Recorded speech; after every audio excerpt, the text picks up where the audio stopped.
Hello friends, लो study point में आपका स्वागत है। आज हम पढ़ेंगे भारतीय साक्ष्य अधिनियम 1872 का इतिहास की मतलब भारतीय साक्ष्य अधिनियम कब बना था, क्यों बना था और किस लिए बना था। ठीक है, तो अब देखिए हम जानेंगे इसकी पूरी कहानी के बारे में। तो जो भारतीय साक्ष्य अधिनियम है इसको इंग्लिश में हम एविडेंस एक्ट भी बोलते हैं और ये 1835 में भारत में गवर्नर जनरल थे, उसके इंडियन एविडेंस उन्होंने लागू किया था 1835 में। फिर उसके बाद वो मतलब लागू नहीं रहा क्योंकि वो तात्कालिक स्वरूप के अनुसार नहीं थे उसके फैक्ट्स। फिर उसके बाद आया 1855 में मतलब 1855 में दूसरी बार एविडेंस एक्ट आया, उसमें भी कुछ कमियां रह गई तो उसको भी लागू नहीं किया गया। उसके बाद आया सन 1868 में, ये मेन है, इम्पोर्टेंट भी है क्योंकि ये तीसरे विधि आयोग द्वारा हेनरी मैन को कहा था कि इसका ड्राफ्ट तैयार करो, पर उन्होंने भी कुछ कमियां छोड़ दी जिसकी वजह से वो भी लागू नहीं हुआ। तो तीन आ गए एविडेंस एक्ट 1835, 1855 और 1868, पर वो तीनों ही लागू नहीं हुए। उसके बाद आया 1871 में, क्या हुआ कि जेम्स स्टीफन थे, उनको एविडेंस एक्ट का ड्राफ्ट तैयार करने के लिए कहा गया कि आप ड्राफ्ट तैयार कीजिए। उन्होंने पिछले तीनों 1835, 1855 और 1868 मतलब तीनों एविडेंस एक्ट को ध्यान में रखते हुए तात्कालिक स्वरूपों के अनुसार उसको बनाया, उस ड्राफ्ट को तैयार किया। उसके बाद क्योंकि देखिए क्या है कि आज तक वही एविडेंस एक्ट चल रहा है जो पहले लागू हुआ था, तो उन्होंने आगे तक का मतलब फ्यूचर, पास्ट, प्रेजेंट सबको ध्यान रख के फिर उन्होंने एविडेंस एक्ट तैयार किया था।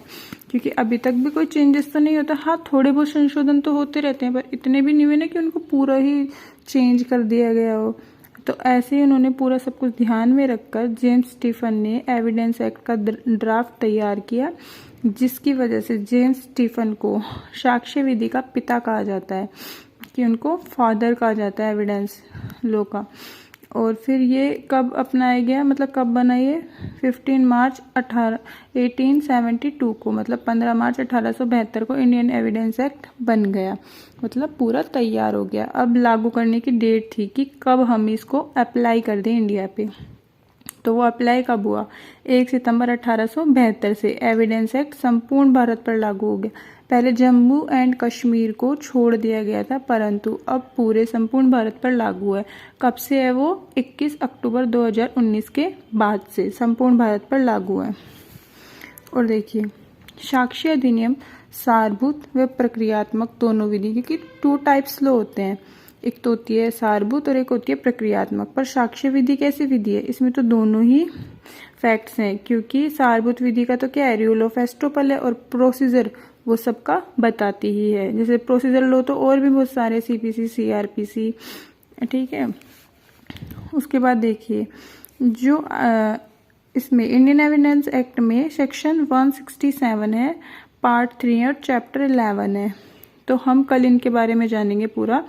और ये 8 पॉइंट्स देख लीजिए, इनको अच्छे से मतलब एकदम याद कर लीजिए क्योंकि ये हर एग्जाम में आते हैं और ये बहुत मोस्ट इम्पोर्टेंट टॉपिक्स हैं, क्योंकि इसमें पूरा बताया गया कि इंडियन एविडेंस एक्ट कितनी बार मतलब तैयार होके फिर उसको लागू नहीं किया, क्योंकि 3 बार तो तैयार किया गया परंतु लागू नहीं हुआ। फिर चौथी बार में तृतीय विधि आयोग द्वारा भी किया गया था पर उसको भी लागू नहीं हुआ। फिर 4th टाइम में क्या हुआ, जेम्स स्टीफन ने ड्राफ्ट तैयार किए करके मतलब पास्ट फ्यूचर प्रेजेंट सबको ध्यान में रख के ही तैयार किया गया था। Okay, thank you.